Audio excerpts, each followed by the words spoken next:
Horror and martial arts lead the way this week. Ooh, that sounds fun. Let's dive into the screening room. Are either one of these any good? Wow, this is a good movie. It's pretty good. Well, the director from yesterday doesn't think so. It stinks. He's sorry. You waste our film. It's so bad! Welcome to it. This is the Screening Room Podcast. She is Hope Madden. He's George Wolf. And we're from MaddWolf.com. Got a few films to check out this week on the big screen and also for streaming. So let's dive in with some horror. First up in theaters, a brother and sister uncover a terrifying ritual at the secluded home of their new foster mother. It's Bring Her Back. Been waiting on this one for a while. Yeah. Anybody that saw Talk to Me a couple of years ago, same writers, directors, the Australian brothers, the Philippou brothers. And it was cool because remember on the screening, the early screening we saw, they had one of those pre-taped introductions from the brothers. They're like nuts. maniacs. They do. I want to party with these guys. So yeah, we were impressed by Talk to Me, and we were looking forward to this one. And it's also impressive, but even more so, it's still horror, but even more so because of the way it goes about it in a different way for this movie. Yeah, it does. It's definitely a bit of a slow build that I think invests in character. You've got step siblings. The older brother is not quite 18, not quite old enough for them to get an apartment on their own. And then his younger sister is severely visually impaired. So when their father dies abruptly, they wind up in foster care. And Laura takes them in, played by the always brilliant Sally Hawkins. Yeah. And that's something, when you love horror movies, whenever like one of the great actors, a perennial Oscar contender like Sally Hawkins is in your movie, it's just so exciting. Yeah. And I know a lot of people consider The Shape of Water horror. I don't particularly, but it was great to have her come over to some real. Nobody's going to mistake this one. No, not at all. And she, like you were saying, she's the foster mother that takes them in. She really only wanted the young girl, but she took the boy who's going to be 18 and wants to, take control and take guardianship when he does. But so Sally takes them both in. And we find out pretty soon that she has an agenda and things are going to get painful. So we're not going to share really any details. And for one of the things I love the most about the trailer for this movie is it really doesn't give anything away. Yeah. So we're not going to give you any additional anything. And that's really the rule that we follow when in talking about movies is if they talk about it in the trailer, then it's fair game. Yeah. So we don't want to give away anything. No, but suffice it to say, because it is a bit of a slow burn, although I think you're going to be so interested in the mystery of what's going on here that it keeps your attention. Yeah. But when it turns into a horror movie, damn son, it is not for the squirming. Oh, it's very seat. Squirmy movie, especially if you have like a teeth kind of a thing. It's so good though, and one of the things that I find really impressive about it is that the horror is never just for shock value. It is really, it supports the narrative. It goes where it needs to go. It does have, I think the film does have some things in common with Talk to Me, but it's a very different beast. And I was very impressed at how well the filmmakers managed to, it's still about grief, which I think seems to be sort of their wheelhouse. Well, A24's wheelhouse as well. But it's a really different movie. It's a different approach to a movie than Talk to Me. And for me, I thought kind of a better film. Yeah, I mean, I thought Talk to Me was a lot of fun. Yes. It was really like a thrill ride. When you grip that hand, hang on, here we go. Right. And the pace was quicker, more of a thrill a minute thing. But this dials it down. Yeah. Invests in the character. Yeah. It takes a while to get there, as you said. Yeah. But there is a mystery to sniff out, and you think you're on the trail of it, and you may be, but it's not easy. No. It's not. They're not huge breadcrumbs. So there was one scene that we both saw coming, and we was a little disappointed because when a movie is put together so well, when they sort of follow one tropes, it stands out. Yeah. But it's a pretty minor flaw in a movie that is really unsettling. And even that scene didn't play out exactly as all the other films that have used this scene played out. We thought, oh boy, is this going to happen? Yeah. And it kind of did, but it kind of didn't. Right. So it was just a little bit of a nick, but that's just really a little a little tiny nitpick, I guess, in a movie that we think is very effective. But just know that don't go in if you got like a queasy stomach. It might get uncomfortable. And also credit, we talked about Sally Hawkins, but the two young actors, and I believe the actress that plays the visually impaired daughter, foster daughter, Piper, she's a visually impaired actress. I believe it's her first role. Very impressive. Yeah. Very impressive, both of them. And it's a limited cast and really a limited setting. I mean, I would say it only takes place in the foster mother's house. That's not quite true. There's a couple other things, but it's pretty close to one setting that gets a little bit claustrophobic in using the house and the grounds to very creepy effect, and some flashbacks and some things on video recording. So yeah, creepy in a different brand of horror. So the Philippou brothers, nutty in a good way.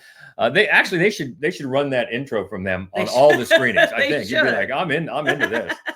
But we liked it. We were fans of Talk to Me as well. This goes in a different direction, but a good direction. Yeah. So good horror, and keep them coming. It's been a good almost half year for horror. It has so this is Bring Her Back in the theaters now. Also in theaters, after Kung Fu prodigy Li Fong relocates to New York City, he attracts unwanted attention from a local karate champion and embarks on a journey to enter the ultimate karate competition with the help of Mr. Han and Daniel LaRusso, Karate Kid Legends. Crane. The Crane. So no crane this time. This one combines the Karate Kid films, the Jackie Chan Karate Kid film, which was the last film, and also the Cobra Kai TV show. Kind of brings them all together into one universe. Yes, this is in the Cobra Kai universe. And as we were saying earlier on the TV segment, that really the success of that show probably guaranteed you were going to get another Karate Kid movie that did something like this. And it really follows the formula, the Karate Kid formula, and still manages to do some well appreciated tweaks. This time you've got the young boy, the young high schooler, Lee. He moves with his mother from Beijing to New York. And he's not even attended his first day of school before he meets his, maybe girlfriend. She works at the pizza place in their neighborhood that her father owns. And so they're friends right away. And of course, once they get to school, their friendship catches the eye of her ex-boyfriend, who doesn't want to be ex, and he's mean and he's jealous. And he happens to be the karate champion of the 5 Boroughs tournament. And he happens to train at the neighborhood gym that is owned by a guy, kind of a local thug guy that also loaned money to the girlfriend's dad, and he owes them money. So there's all kind of stuff going on, but it's basically the same set of problems that the other Karate Kids have had. Lee suffers some beatdowns, and he's got a tragic incident in his past back in Beijing that caused him to promise his mother that he would not fight anymore. And that's going to be a problem for the rest of this movie. Nice. So he's got that haunting him a little bit, but right away he's got fights with the bullies and fights with some baddies that come to the pizza shop. And that ties into the couple of things I liked about this movie. Number one, Lee is not a complete novice. Yeah. Like some of the other Karate Kids. He's been training actually with Jackie Chan's character, Mr. Han, back in Beijing, who I think they mentioned one time in this movie that Jackie Chan is his uncle. Just one quick time. I get the feeling that it's one of the many times in this movie where you think a lot of editing has been done.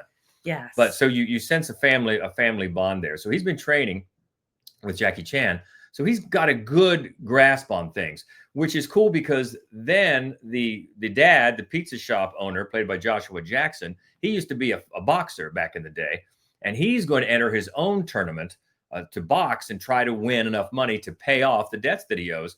And in this way, Lee, the teenager, gets to train the fighter, in some new ways. So that's kind of interesting. They flipped the script where the young teen knows more than the usual films have had the young person know, and he gets to be a trainer himself. So that's nice. Also, in the early scenes where Lee is fighting either with bullies or the bad guys, the choreography is total Jackie Chan. I mean, you can see it all over the place. It's got that almost Charlie Chaplin type comical. Oh, we're having rakes in our face or whatever. And just the movements, total young Jackie Chan. So that was really a delight before they get to the actual tournament. So yes, the next 5 boroughs tournament is coming up, and forget about the vow to mom. Jackie Chan goes ahead and once he comes over to New York and he in the tournament, but then he figures his specialty is kung fu. Whose specialty is karate? Well, it turns out that Mr. Han was a longtime friend of who? Mr. Miyagi. So he goes and gets Daniel LaRusso from California to come over and teach him the Miyagi way. And then the movie has some fun with the two of them. You finally get Ralph Macchio, Jackie Chan together and their characters with the ghost of Miyagi holding, over all of it in this picture on the wall. And they have some goofy fun bouncing off each other and their different methods of training. So that's fun too. And let's face it, it's a nostalgic kick to see them together. Yeah. So that's fun. There are moments here. The biggest problem for me was this movie just moves so fast. It's barely 90 minutes long, barely. And it hits all these familiar plot points and just hits them so quickly. They're so obvious. And then there are flashback visual cues in case you or a character has forgotten something that are unnecessary. It just barrels right through it like it was some sort of ESPN highlight reel or something. And there's not enough time to get invested and maybe forget for 2 seconds that you know how this is all going to end because you do. And that was my real main problem with this was just the pace of it. I mean, if you remember the first Karate Kid was over 2 hours, a little bit over 2 hours, maybe 2:15, I think, something like that, if memory serves. And a little bit of time to get invested. Of course, then the characters were new and everything like that. But still, it just, I wanted to like it more than I did. It just didn't give me a chance to stop and take a breath. But for nostalgic purposes, especially, stay till the very end. It's not like there's a stinger. The credits haven't started rolling, but you'll get a nice little cameo and a funny cameo at the end. Yeah. So if you're really into this universe, definitely check it out. But it might be a little disappointing, but there's some fun here. There really is. And that's Karate Kid Legends in the theaters now. We'll stay in theaters for the story of a Japanese puppeteer's daughter getting caught up with criminals when their show crosses paths with a crime gang led by Sugar Man and his son Little Sugar. It's Tornado. Martial arts. And Western. Martial arts and Western. Yeah, kind of a hybrid here by a director that we've been waiting on for a while now. John McClane. Yeah. McLean. Yeah, not from Die Hard. No. He made 10 years ago. 10 years ago, he made Slow West, which is, if you haven't seen it, give yourself that gift. It's just one of the best, most interesting, weirdest, but beautiful and lovely told Westerns, of the last 50 years. It's such a great look it movie. Up. 10 years ago, Slow West. And it's got the same cinematographer, Robbie Ryan, because within 5 minutes of this movie, you're going to be going, who shot this? Because it is freaking gorgeous. Yeah. And Robbie Ryan has, since he's been nominated for Oscars, he did Poor Things. He did the Favorite. The Favorite. Yeah. So, and those are gorgeous movies. And this is just freaking gorgeous. It deserves to be on the big screen. This incredible Scottish landscape. It's set in 1790s Scotland. And you've got the young Japanese girl, Tornado, and her father. And they travel. They're part of a traveling show. They do these really cool looking puppet shows that tell these great stories. Fantastic. And as they're traveling the countryside from show to show, they cross paths with this gang of criminals led by Sugar Man, played by Tim Roth. Yeah. And in crossing paths, some things happen. Some impulsive choices are made. And the next thing you know, Tornado is on the run, along with this younger boy who's not related, but we're not going to get into how they team up. But they're on the run for their lives. And it turns out that Tornado is not just a puppeteer's daughter. She just doesn't work the puppets because her father is also a samurai. Yeah. And even though he has been teaching her patience, she also knows her way around a sword. So she can defend herself. And finally, in Act 3, when that comes in, you definitely get the martial arts part of it. If you wait for the first 2 acts, it does take a while, but it gets there. Well, and the first 2 acts are glorious. They are. It's like you said, it's visually stunning, but the characters are all fascinating. Tim Roth does such a great job with this character, Sugar Man. He's so tired of just the idiocy of the people who are working for him. He just seems so about everything. And then Jack Loudon plays his son, Little Sugar, who doesn't want to be called Little Sugar anymore. And he he does a great job as well. Yeah, their relationship is a bit Shakespearean. Yeah, I would say, and who's going to take power and who's maybe not ready to give up the power and things like that. But yeah, it's very, very interesting. The entire ensemble is really good. Tim Roth, of course, and Tornado was played by Koki. I guess she's a Japanese music star and model that has just started to get into films now, and she does a great job. She does do a great job. Very physical role, very demanding role, and she does a fine job. Yeah, she does.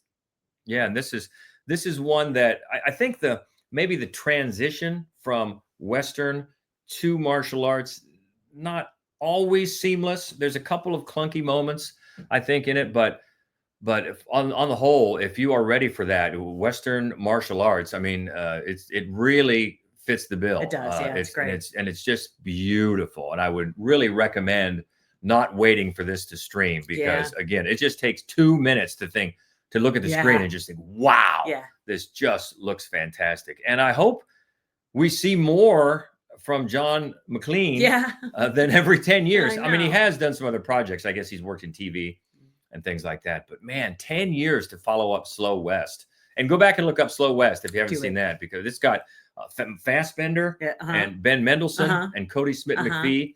Another kind of slow move. There are some similarities between the two because in both movies, there's a young person on a bit of a quest across demanding, harsh countryside. So you'll see some similarities, but this one has the martial arts, which is very cool, and some cool sword play and some revenge. So check that out if that's your bag, and it's called Tornado, and that is on the big screen starting this weekend. Also in theaters, a comedy romance fantasy. A desperately single bookseller lost in a fantasy world finds herself forced to fulfill her dreams of becoming a writer in order to stop messing up her love life. This is Jane Austen Wrecked My Life. The Cult of Jane Austen. It keeps on cranking out the projects, and with good reason. Yeah. I mean, Jane Austen, as this movie reminds you, a trailblazing writer. Oh yeah. Not just for women, but for literature. Right. Yeah. And it's her novels are so cinematic. They are such great fodder for screen adaptations, but there are also, it seems to me, almost as many movies either about Jane Austen or about just people who wish that they were living in Jane Austen's novels, or people who wish they could write like Jane Austen. And this is one of those. This is the story of a bookseller who wants to be a writer and is preoccupied by Jane Austen. And so the movie has a lot of fun by bringing up Jane Austen sort of isms, but putting this writer in the middle of one of those stories. Not a specific Jane Austen story, but an Austen-esque tale. Yes, I was looking up the writer and director Laura Piani. Hope I pronounced that right. Adapted this. And you're right, there's all sorts of different, there's the faithful adaptations of the movies. There's the reimaginings, and then the fantasies that put the person kind of into that world. And one of the things this movie does the best, I think, is take some of the anxieties of the day, because Jane Austen's work was definitely commenting on her day, and specifically women's place in it. Yeah. And this does a pretty good job transferring those anxieties to today, as it follows a woman, a Gath, I think is how they pronounce it. And she's played by Camille Rutherford, who we just saw in Anatomy of a Fall. And we've seen some other, very good. And she's a quote unquote desperately single bookseller, loves Jane Austen, and she's just sort of caught in that fantasy world. She's convinced that she can never really have a good relationship. She just messes it up, blah, blah, blah. But she's got this best friend, Felix, who is a bit of a womanizer, but you kind of think, will they or won't they kind of thing. And Felix goes ahead and he submits the first 2 chapters of her, Agath's manuscript, to this Jane Austen residency. And they are impressed enough to offer her a spot at their retreat, their writer's retreat coming up. And Felix, of course, his motivation was, you just need a kick in the butt to get out there and be the success that you should be because you're a good writer. Which is well-intentioned, but maybe he should have asked first. I don't know. But she goes off to the retreat, and she's met there with the waiting car by none other than the great nephew of Jane Austen herself, Oliver, who admits right away that he doesn't really think much of his relations books, which, puts a Gath off right away. And so he's obnoxious, and she can't stand him. And then Felix thinks maybe it's time to take the relationship to the next level. So how do you think this is all going to play out? I bet you can guess, especially if you've seen or read any Jane Austen. So it follows those beats. It's pleasing. It looks great. It's well shot. The grounds where the writing retreat, those grounds look fantastic. The cast is strong, and it's always pleasing and amusing. It never gets that funny, and of course, it goes exactly where you think it's going to go. So it's perfectly fine. It's not bad. It's not great. It's just you're waiting for just a little bit more, other than just for the real cult of Jane Austen fans, I guess, who will eat this up, and then that's great. It just needed. You say, man, you're almost there. You just something to make it just a little more memorable than just a generic type of fantasy caught inside a meta Jane Austen universe. But if you like these romance fantasies, if you like Jane Austen, again, this is one for the big screen because it does look really, really good and perfectly pleasing. Yeah, I mean, it's no Pride and Prejudice and zombies. That is right. Or the one, what's the one? Love and Happiness. Love and Happiness. That's his favorite Jane Austen movie. Great. It's That's so another good. one of the reimagining. So good and so funny. So, but yeah, big Jane Austen fans or romance rom-coms. Yeah, it's perfectly fine, just not great. And that is Jane Austen Wrecked My Life in the theaters. Let's go to Apple TV for a documentary/concert film. Bono shares life stories and U2 songs in an intimate show exploring relationships with family, friends, and faith. Features unseen footage from his Beacon Theater performance of Stories of Surrender. This on Apple TV. Yep. Kind of came out of nowhere. Yeah. Just all of a sudden, wow, this is coming out. Wasn't aware. Now, Bono, this is a follow-up, I guess, to his memoir that came out 3 years ago now. And he's taken it to the stage, much like it sort of follows the trajectory that Bruce Springsteen did, because he did his memoir and then he took it to Broadway. Yeah, he did. And it's a bit of stories and songs. This one is much more theatrical. It's directed by Andrew Dominic, who's, man, he is Chopper, Killing Them Softly, Killing Them Softly. Blonde, which no, don't watch that. But he is a accomplished director, and he gives this a fantastic look. It's black and white. It's striking. It's filmed at the Beacon Theater, some shows, the Beacon Theater in New York with Bono, and a very small band, a cello, almost classical instruments, as they do some versions of some of the most well-known U2 songs. And Bono sounds fantastic. He's in great voice. Of course, he's a very charismatic presence. Yeah. And he really carries this show using a few props.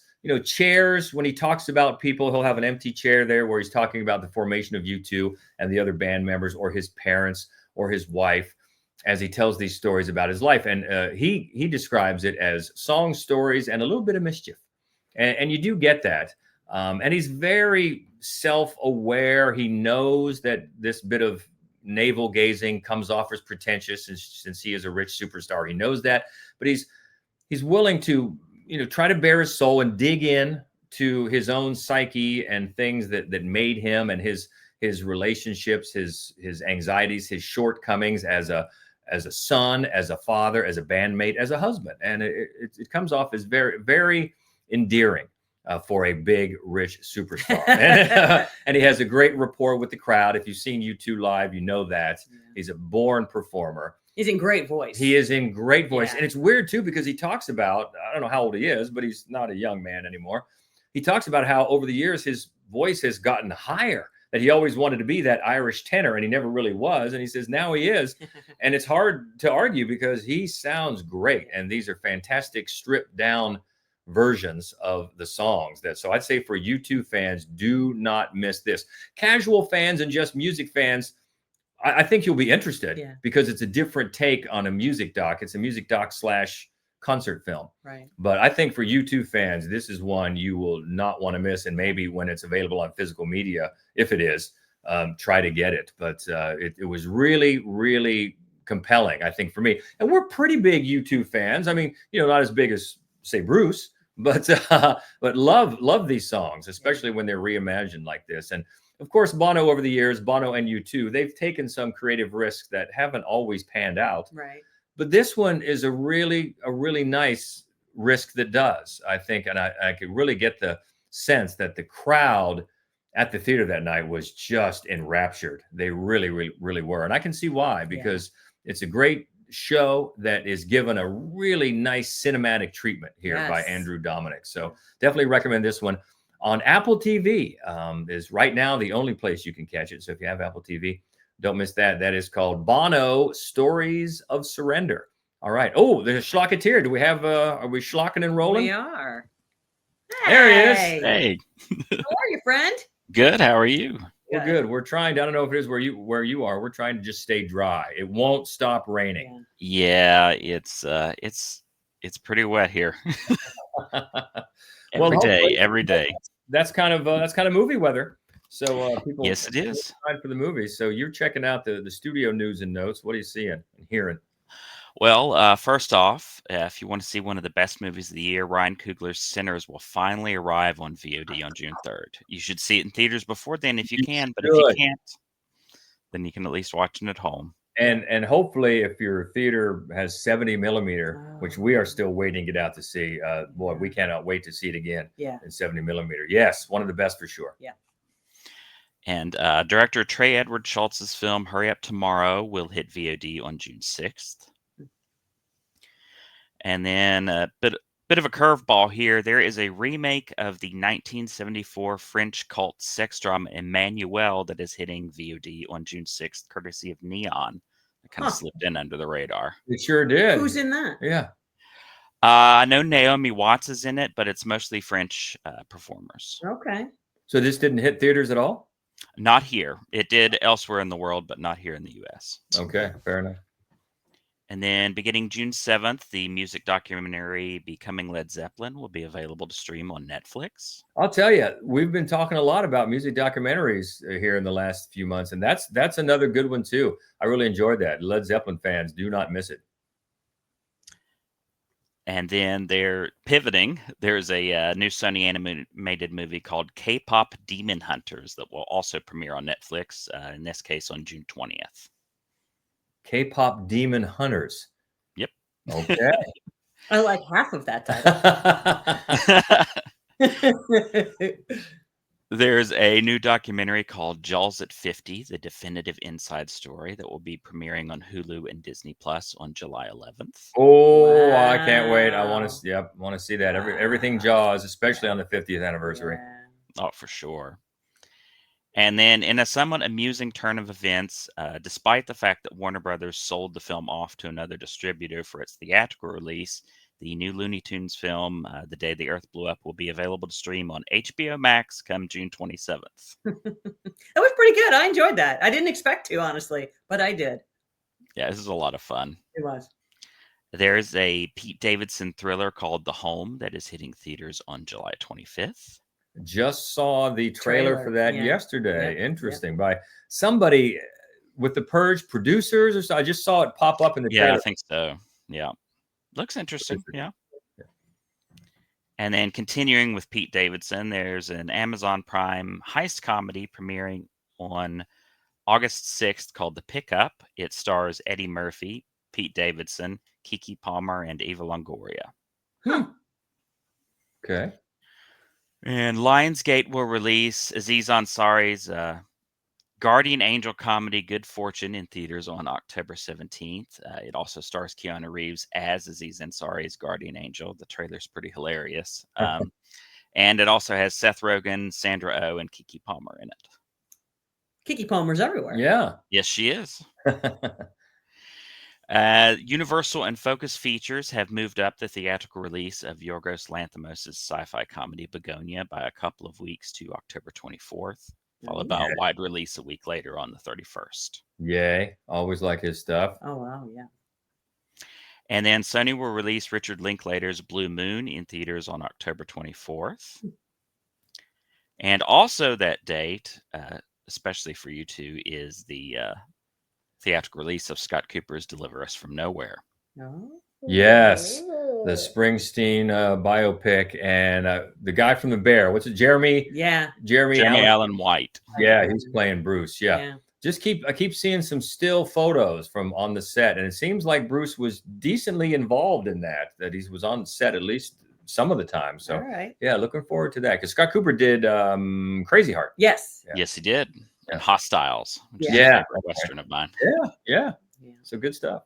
And then closing things out, Netflix has set a November 14th theatrical release date for Noah Baumbach's ensemble coming-of-age dramedy Jay Kelly, which stars George Clooney, Adam Sandler, Laura Dern, Emily Mortimer, Greta Gerwig, and at least half a dozen other notable people that I'm not going to list off right now. Bunch of nobodies. But yeah, that's getting a theatrical run on November 14th. I'm not sure exactly how wide that's going, but it won't be hitting Netflix itself until December 5th. So they're giving it a little bit of breathing room there. Okay. Sounds like it's an Oscar run. Yeah. Oh, for sure. Yeah. For sure. All right. Well, you can always catch up with Daniel on the socials for all the news and notes at the Schlocketeer. Thank you, as always. Good to see you. Thanks for having me. Stay dry. All right. Looking ahead to next week, the big one out in the John Wick universe. I think I saw the timeline where this sets in between John Wick 3 and 4. That's crazy. In the timeline. He's very busy. I don't know. We'll see. It's Ballerina. That is next week. Yeah. And then new Wes Anderson, The Phoenician Scheme. New shark movie. Keep them coming. This one from the trailers, has an interesting new angle, new wrinkle to the shark movie called Dangerous Animals. Cannot wait. And The Ritual. So it's a exorcism movie with Al Pacino and Dan Stevens, and I'm all in. Also animated. Yeah. Predator, Killer of Killers by Dan Trachtenberg, who did Prey. So excited for that one, but it's animated. Yeah. And then Sister Midnight. And Straw, called Straw. So that's all next week. But what about this week? What do you think? You in for The Karate Kid or for Bring Her Back? You got horror, you got your martial arts. What do you like? We love to keep the conversation going. Talk movies anytime. You can find us all over MaddWolf Columbus on the socials. Also, MaddWolf.com on is the overall website. And if you love just horror movies, as we do, be sure to check out our other podcast called Fright Club, talking about different genres, different favorites, different countdowns, top fives, and more in horror movies. So keep in touch. Stay dry, stay well. We'll see you. We'll see you next week. Until then, she is Hope Madden. He's George Wolf. And this is the Screening Room Podcast. I do wish we could chat longer, but I'm having an old friend for dinner. Bye.